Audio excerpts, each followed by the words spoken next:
तो बच्चों हम लोग इंट्रिंसिक सेमीकंडक्टर के बारे में पिछले लेक्चर में पढ़े थे और मैंने बताया था कि pure form of semiconductor is known as intrinsic semiconductor. Semiconductor के एग्जांपल को मैंने बताया सिलिकॉन और जर्मेनियम। अगर हम सिलिकॉन का एक सॉलिड ले लें जिसमें कोई एक्सटर्नल एटम या एक्सटर्नल एलिमेंट ना हो, बिल्कुल प्योर हो सिलिकॉन या जर्मेनियम, तो उसे हम क्या कहेंगे? इंट्रिंसिक सेमीकंडक्टर कहेंगे। और मैंने बताया था कि इंट्रिंसिक सेमीकंडक्टर में 0 केल्विन पे कोई फ्री इलेक्ट्रॉन अवेलेबल नहीं होता है, कंडक्शन बैंड बिल्कुल खाली होता है। That's why at 0 kelvin semiconductor behaves as an insulator. Okay, फिर हम लोगों ने टेम्परेचर उसका राइज किया था से इंट्रिंसिक सेमीकंडक्टर का, रूम टेम्परेचर पे उसको ले आया था और रूम टेम्परेचर पे लाते ही उस सेमीकंडक्टर में कोवेलेंट बॉन्ड ब्रेक हुए थे, या आप यूं कह लें कि इलेक्ट्रॉन होल पेयर जनरेशन हुआ था। और ऐसा तभी होगा जब बॉन्ड ब्रेक करेगा होगा। ठीक है, तो रूम टेम्परेचर पे टेम्परेचर बढ़ने के कारण एनर्जी गेन करके बॉन्ड ब्रेक हुआ था और इलेक्ट्रॉन होल पेयर का जन्म हुआ था। और अगर हम एनर्जी बैंड डायग्राम के रेफरेंस से समझें तो इलेक्ट्रॉन वैलेंस बैंड से कंडक्शन बैंड में जंप किया था, जिसकी वजह से एक फ्री इलेक्ट्रॉन कंडक्शन बैंड में और एक होल वैलेंस बैंड में हमें प्राप्त हुआ था। ठीक, फिर हम लोगों ने ये देखा कि इलेक्ट्रॉन होल पेयर हमेशा एक साथ साइमल्टेनियसली प्रोसेस है। मींस अगर इलेक्ट्रॉन जनरेट हो रहा है तो कहीं ना कहीं होल भी जनरेट हो रहा है। ऐसा समझ में, अगर कहीं फ्री इलेक्ट्रॉन जनरेट हुआ है तो निश्चित तौर पे कहीं ना कहीं होल भी जनरेट हुआ है। इसलिए बच्चों इंट्रिंसिक सेमीकंडक्टर में दोनों Patwa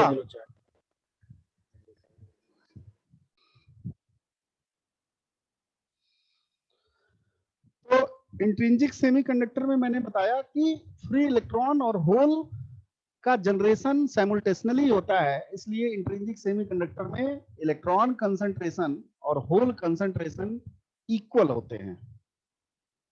means in intrinsic semiconductor number of electron and number of holes are equal to each other, and that electron hole pair is known as intrinsic concentration।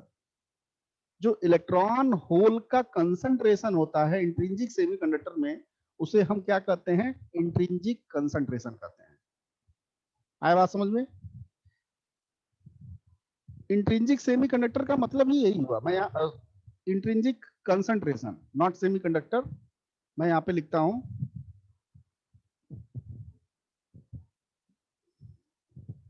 Intrinsic concentration. ठीक है, तो intrinsic concentration का मतलब हुआ electron hole pair concentration. ठीक है, electron hole pair concentration को हम क्या कहते हैं? इंट्रिंसिक कंसंट्रेशन कहते हैं। ओके, मींस जितने नंबर ऑफ इलेक्ट्रॉन्स होंगे या जितने नंबर ऑफ होल्स होंगे वही उस इंट्रिंसिक सेमीकंडक्टर मटेरियल के लिए इंट्रिंसिक कंसंट्रेशन हो जाएगा। ठीक है, इतनी बातें हम लोगों ने पढ़ ली थी।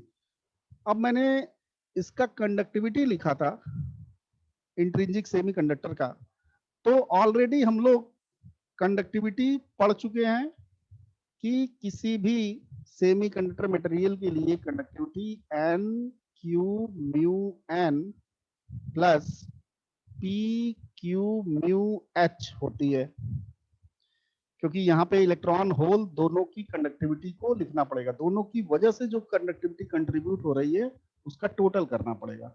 अब यहाँ पे हो क्या रहा है? नंबर ऑफ इलेक्ट्रॉन और नंबर ऑफ होल्स इक्वल हो जा रहे हैं, और ये किसके इक्वल हो जा रहा है?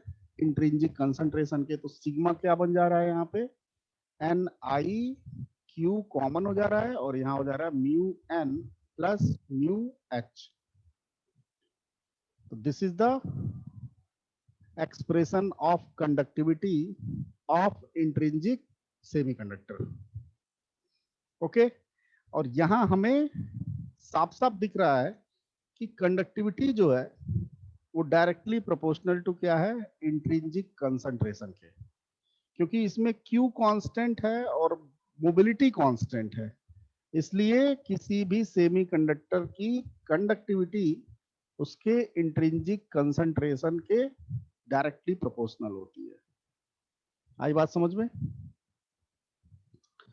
अब इंट्रिंसिक कंसंट्रेशन क्या होता है ऑलरेडी मैं बता चुका हूं, लेकिन फिर भी इसको एक फॉर्मल तरीके से पढ़ते हैं हम लोग। तो सीधे अब आते हैं हम लोग इंट्रिंसिक कंसंट्रेशन पे। यहां है ये देखो। तो इंट्रिंसिक कंसंट्रेशन का मतलब क्या हुआ भाई? Electron hole pair, electron hole pair concentration. समझ में? इलेक्ट्रॉन होल पेयर कंसंट्रेशन को हम क्या कहते हैं? इंट्रिंसिक कंसंट्रेशन कहते हैं। ठीक, means N equal to P equal to NI। अब इस NI का एक एक्सप्रेशन होता है, इसको आपको याद करना पड़ेगा कि NI square is equal to A naught T to the power Q, T to the power 3 means T cube E to the power minus EG naught by KT। अब एक एक टर्म को समझते हैं। T क्या है भाई? जिस टेम्परेचर पे हम इंट्रिंसिक सेमीकंडक्टर के लिए कंसंट्रेशन उसका लिख रहे हैं, इंट्रिंसिक कंसंट्रेशन लिख रहे हैं, मींस ये टेम्परेचर है। ए नॉट मटेरियल कांस्टेंट है, ये मैं लिख ही दिया हूं। Eg नॉट क्या है भाई? Eg नॉट है forbidden gap, forbidden gap of semiconductor material, of intrinsic semiconductor material at 0 kelvin. ठीक है, इसलिए जी नॉट लगा हुआ है। 0 केल्विन पे क्या एनर्जी गैप है, क्या फॉरबिडन गैप की वैल्यू है, वो है Eg नॉट। के टी, के क्या है? बोल्ट्जमैन कांस्टेंट है, और टी को मैंने बता दिया टेम्परेचर है। तो यहां से बच्चों आपको ये साफ साफ ऑब्जर्व होता है कि अगर आप टेम्परेचर बढ़ाओगे तो इंट्रिंसिक कंसंट्रेशन क्या होगा? बढ़ेगा। किस प्रकार से बढ़ेगा? तो यहाँ पे देखो NI square proportional to T cube के अकॉर्डिंग चेंज होगा। इसको हम लिख सकते हैं क्या? NI proportional to T to the power 3/2। तो टेम्परेचर के अकॉर्डिंग कैसे इंट्रिंसिक कंसंट्रेशन चेंज होता है उसका ये रिलेशन है। Very very important. ये जो मैंने लिखा ये मोस्ट इंपॉर्टेंट है। ऑब्जेक्टिव क्वेश्चन में बहुत प्रोबेबिलिटी होती है इस रिलेशन को पूछने की। ठीक है, तो सब बच्चे इसको याद रखेंगे। अब यहाँ पे क्या हुआ बच्चों? TNI की वैल्यू प्रोपोर्शनल हो गई T टू द पावर 3/2 के, इसलिए इंट्रिंसिक सेमीकंडक्टर की कंडक्टिविटी को, यहां तक तो हमने देखा था कि sigma I proportional to NI, और चूंकि NI proportional to T to the power 3/2 है, अभी थोड़ी देर पहले हमने देखा, तो यानी कि conductivity proportional to T to the power 3/2। अब इस रिलेशन से टेम्परेचर अगर हम इंक्रीज करेंगे तो निश्चित तौर पे कंडक्टिविटी भी क्या होगी? इंक्रीज करेगी। आई बात समझ में? ओके, तो इतना तो हमको समझ में आ गया कि भाई इंट्रिंसिक सेमीकंडक्टर प्योर सेमीकंडक्टर होता है जिसमें इलेक्ट्रॉन होल की संख्या, उनका कंसंट्रेशन इक्वल होता है, और उसी कंसंट्रेशन को हम इंट्रिंसिक सेमीकंडक्टर के नाम से जानते हैं। 0 केल्विन पे इंसुलेटर की भांति व्यवहार करता है। रूम टेम्परेचर पे उसमें कुछ फ्री इलेक्ट्रॉन्स और फ्री होल्स आ जाते हैं due to broken of covalent bond. उसकी कंडक्टिविटी का एक्सप्रेशन NIQ ब्रैकेट में mu n plus mu p होता है। बेसिकली आपको कॉन्सेप्ट याद करना है कि कैसे ये एक्सप्रेशन आया। फिर हमने देखा कि इंट्रिंसिक सेमीकंडक्टर में टेम्परेचर बढ़ाने से कंडक्टिविटी क्या होती है? बढ़ती है। ओके, अब इंट्रिंसिक सेमीकंडक्टर का एक ड्रॉबैक होता है, और वो ड्रॉबैक है बच्चों कि इंट्रिंसिक सेमीकंडक्टर की कंडक्टिविटी पुअर होती है, पुअर कंडक्टिविटी।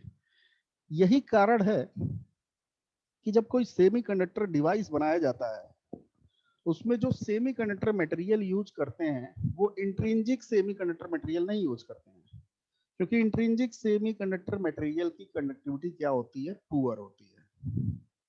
आया समझ में? अब आप सोचते होंगे कि सर कैसे पुअर होती है, तो अभी मैं आपको एक एग्जांपल से समझा दूंगा 2 मिनट में कि क्यों पुअर कंडक्टिविटी होती है इंट्रिंसिक सेमीकंडक्टर की। तो सबसे पहले उस पे आपको ये मुझे बताना पड़ेगा कि कंडक्टिविटी किस बात पे डिपेंड करती है। भाई अगर मैं बोलूं इंट्रिंसिक सेमीकंडक्टर की कंडक्टिविटी की, तो कौन सा ऐसा फैक्टर है जो उसको अफेक्ट करेगा? इंट्रिंसिक सेमीकंडक्टर के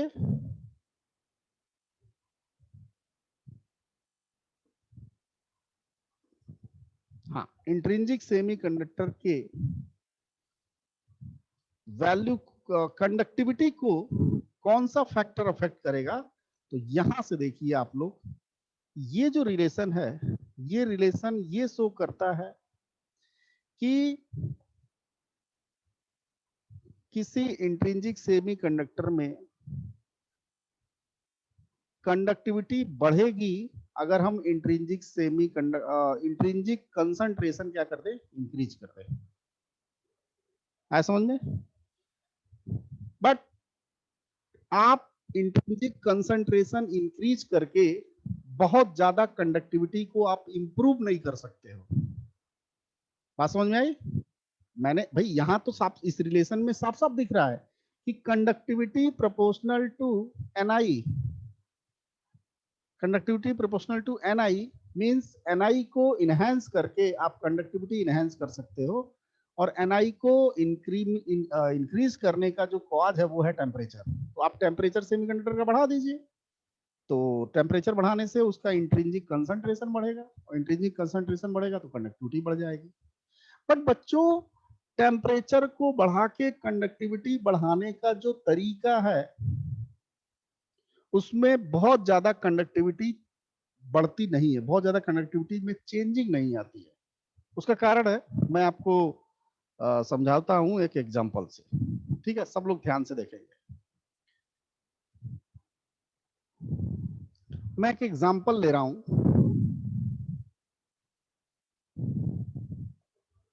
इस एग्जांपल में सपोज हम लोगों ने एक सिलिकॉन मटेरियल लिया, और उस सिलिकॉन मटेरियल में जो इंट्रिंसिक कंसंट्रेशन है, ध्यान से देखना बहुत इंपॉर्टेंट है, समझ में नहीं आता है कि क्यों कंडक्टिविटी पुअर होती है इंट्रिंसिक सेमीकंडक्टर की, और टेम्परेचर बढ़ा के हम अगर उसको बढ़ाएं भी कंडक्टिविटी पे तो बहुत ज्यादा कंडक्टिविटी बढ़ती नहीं है।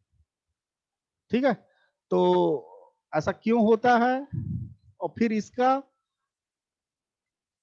सोल्यूशन क्या है, इसका उपाय क्या है कि हम इंट्रिंसिक सेमीकंडक्टर की कंडक्टिविटी को इंप्रूव कर दें।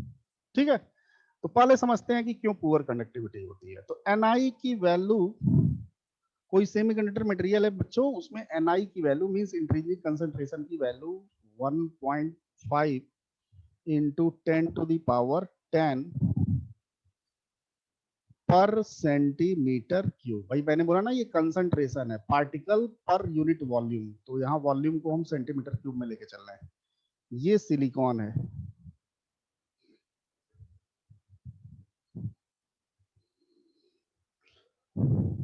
ओके। अब इसकी एनालिसिस करते हैं हम।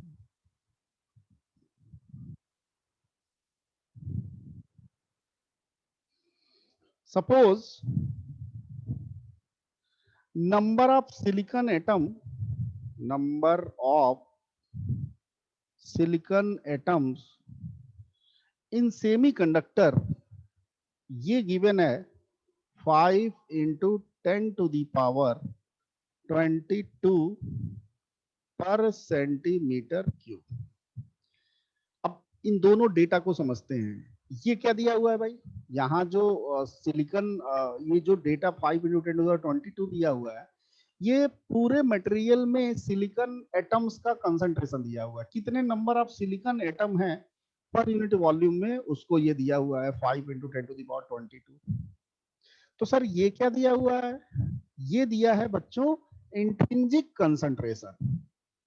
Intrinsic concentration means electron hole pair concentration given है, मींस कितने नंबर ऑफ फ्री इलेक्ट्रॉन्स हैं उस सेमीकंडक्टर मटेरियल में, या कितने नंबर ऑफ होल्स है उस सेमीकंडक्टर मटेरियल में, तो वो आपको गिवन है 1.5 × 10⁻10।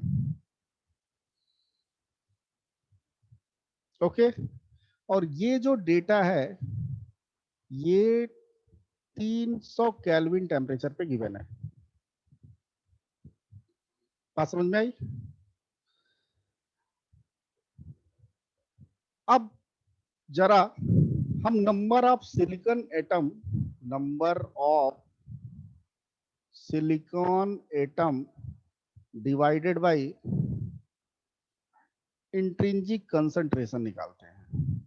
ध्यान से समझिएगा, अभी थोड़ी देर पहले मैंने बताया कि भाई ये जो इंट्रिंसिक कंसंट्रेशन है ये इलेक्ट्रॉन होल पेयर का कंसंट्रेशन है, और इलेक्ट्रॉन होल पेयर बच्चों हमेशा बॉन्ड ब्रेक करके आता है। तो अगर हम number of silicon atom, total number of silicon atom और इंट्रिंसिक सेमी कंसंट्रेशन का रेशियो निकाल लें तो हमको ये पता चल जाएगा कि कितने नंबर ऑफ सिलिकॉन एटम में कितना बॉन्ड ब्रेक करेगा। बात समझ में आई? कंफ्यूज हो गए? मैंने कहा फिर से एक बार ध्यान से समझिए, ये क्या गिवन है बच्चों, ये गिवन है पूरे मटेरियल के अंदर total number of silicon atoms कितने हैं, वो दिया होगा 5 × 10⁻22। अब उस सिलिकॉन मटेरियल के लिए इंट्रिंसिक कंसंट्रेशन दिया है 300 केल्विन पे, और सब बच्चे जानते हैं कि intrinsic concentration hole electron pair concentration होता है, और इलेक्ट्रॉन होल पेयर कंसंट्रेशन हमेशा बॉन्ड ब्रेक करके ऑब्टेन होता है। जितना ज्यादा बॉन्ड ब्रेक होगा उतना ज्यादा क्या होगा, इंट्रिंसिक कंसंट्रेशन होगा, उतना ज्यादा बॉन्ड ब्रेक करेगा। भाई जितना बॉन्ड ब्रेक करेगा उतना इंट्रिंसिक कंसंट्रेशन होगा, उतना ही इलेक्ट्रॉन होल पेयर की संख्या होगी। बात समझ में आई? तो अगर ये डेटा गिवन है और इस डेटा की एनालिसिस में अगर हम इन दोनों का रेशियो निकाल लें तो हमको ये पता चल जाएगा कि कितने सिलिकॉन एटम में कितना बॉन्ड ब्रेक हुआ। जैसे कि मैं निकालता हूं इसका रेशियो पहले, फिर आपको समझाता हूं। ये क्या हो गया, नंबर ऑफ सिलिकॉन एटम दिया 5 × 10⁻22 और Ni गिवन है 10⁻1.5 × 10⁻10। ठीक, ओके। अब इसको कैलकुलेट करते हैं हम लोग, तो एक काम करते हैं, ये 5 को इग्नोर ही कर देते हैं, हम डेटा को चेंज कर रहे हैं। यहाँ ये जो 1.5 × 10⁻10 है इसको 10⁻10 लेते हैं सिंपली, और नंबर ऑफ सिलिकॉन एटम को 10⁻22 कर देते हैं, यानी कि यहाँ से इसका काम तमाम हो गया।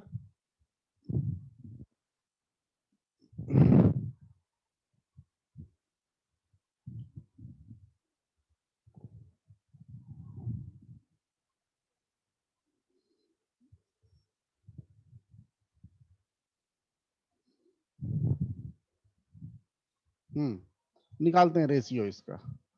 तो सिलिकॉन एटम कितना है भाई, 10⁻22 इंट्रिंसिक कंसंट्रेशन, या कितना कोवेलेंट बॉन्ड ब्रेक हुआ है, या कितना इलेक्ट्रॉन होल पेयर कंसंट्रेशन है, वो है 10⁻10। तो ये क्या आ गया, 10⁻12 / 10⁻12 It means for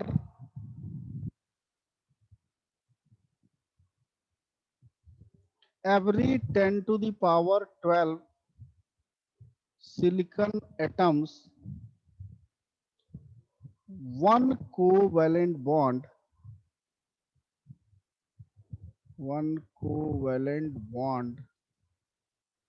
will be break. आई बात समझ में? 10⁻12 सिलिकॉन एटम में सिर्फ एक ही बॉन्ड ब्रेक हुआ है अगर इंट्रिंसिक कंसंट्रेशन इतना गिवन है।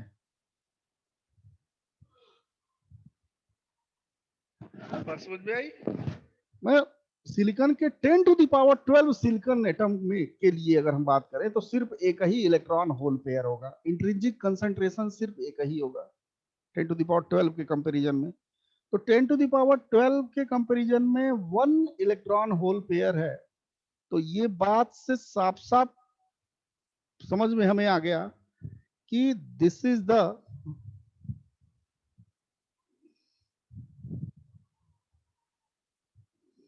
Meaning that conductivity of semiconductor, बल्कि intrinsic semiconductor of intrinsic semiconductor is very less या is very poor। है समझ में? तो आई होप आपको ये एग्जाम्पल के माध्यम से कंडक्टिविटी पुअर होती है इंट्रिंसिक सेमीकंडक्टर की, वो मैंने आपको समझा दिया। मैंने total number of silicon atoms के लिए कितना इलेक्ट्रॉन होल पेयर होगा ये हमने कैलकुलेट कर लिया। तो वो हमें एक रेशियो मिल गया कि 10⁻12 सिलिकॉन एटम में सिर्फ एक ही कोवेलेंट बॉन्ड ब्रेक हुआ है, सिर्फ एक ही इलेक्ट्रॉन होल पेयर है।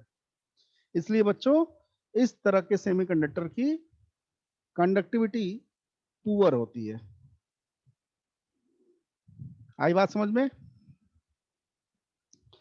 तो सर क्या करें अब तो हमारा ये इंट्रिंसिक कंसंट्रेशन बढ़ा के ही कंडक्टिविटी बढ़ेगी, लेकिन जब हम टेम्परेचर बढ़ाएंगे तभी ऐसा होगा। तो पता चला टेम्परेचर बढ़ाते बढ़ाते आपने टेम्परेचर इतना बढ़ा दिया कि उस डिवाइस के साथ जो इन्वायरमेंट में हीट का डिसिपेशन है वो बहुत ज्यादा हो गया और आप उस डिवाइस के साथ प्रॉपरली वर्क नहीं कर पा रहे हो, या टेम्परेचर इतना ज्यादा आपने कर दिया, हीट इतना ज्यादा आपने कर दिया कि डिवाइस ही बर्न हो गया। तो हमें कुछ एक नया उपाय सोचना पड़ा कि यार टेम्परेचर बढ़ा के कंडक्टिविटी बढ़ाने वाला जो तरीका है वो यार सही नहीं है, कुछ नया तरीका ढूंढो। तो नया तरीका लोगों ने ढूंढा कि कैसे इंट्रिंसिक सेमीकंडक्टर मटेरियल की कंडक्टिविटी को बढ़ाया। आई बात समझ में? और उस प्रोसेस को कहा गया doping. That process is known as doping. तो डोपिंग कई बार आप लोग सुनते हो, डोपिंग सब अक्सर न्यूज वगैरह में दिखाता है कि फला खिलाड़ी डोपिंग में फंस गया, फला खिलाड़ी का डोपिंग टेस्ट हुआ, है ना? तो खिलाड़ी का डोपिंग टेस्ट का मतलब ये हुआ कि खिलाड़ी ने कोई ड्रग्स तो नहीं ले लिया, और खिलाड़ियों के लिए ड्रग्स जो है वो अलाउड नहीं होता है, मींस इम्प्योरिटी होती है वो। तो अगर किसी खिलाड़ी ने बाहर से कुछ इम्प्योरिटी ले ली मतलब उसने डोपिंग कर ली। एग्जैक्टली इसी एनालॉजी से डोपिंग को आप समझ सकते हो कि अगर किसी प्योर सेमीकंडक्टर मटेरियल में कोई एक्सटर्नल इम्प्योरिटी उस प्योर सेमीकंडक्टर के साथ डाली जाए तो that process is known as doping. तो बच्चों we can define doping is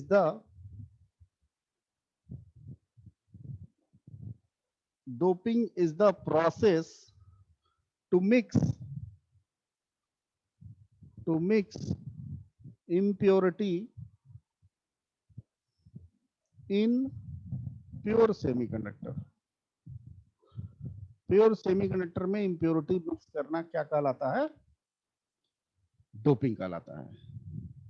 बात समझ में आई? डोपिंग करने से कंडक्टिविटी क्या होती है? इंक्रीज हो जाती है। आफ्टर डोपिंग,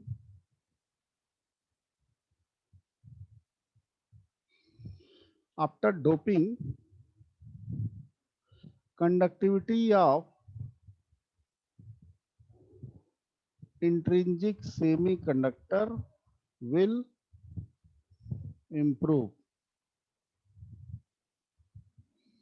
ठीक है, डोपिंग के बाद इंट्रिंसिक सेमीकंडक्टर की कंडक्टिविटी क्या होती है? इंप्रूव हो जाती है। हम लोग देखेंगे, मैं तुमको जिस तरह से इसमें एनालिसिस करके बताया इंट्रिंसिक की पुअर कंडक्टिविटी होती है, वैसे मैं तुमको एनालिसिस करके बताऊंगा कि डोपिंग से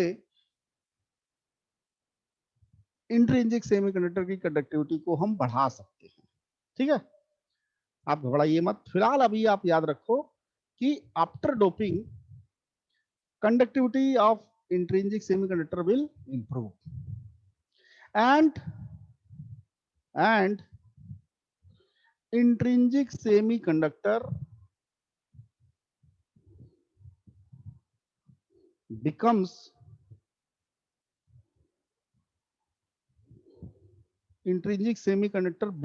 a हटा दीजिए, becomes extrinsic semiconductor,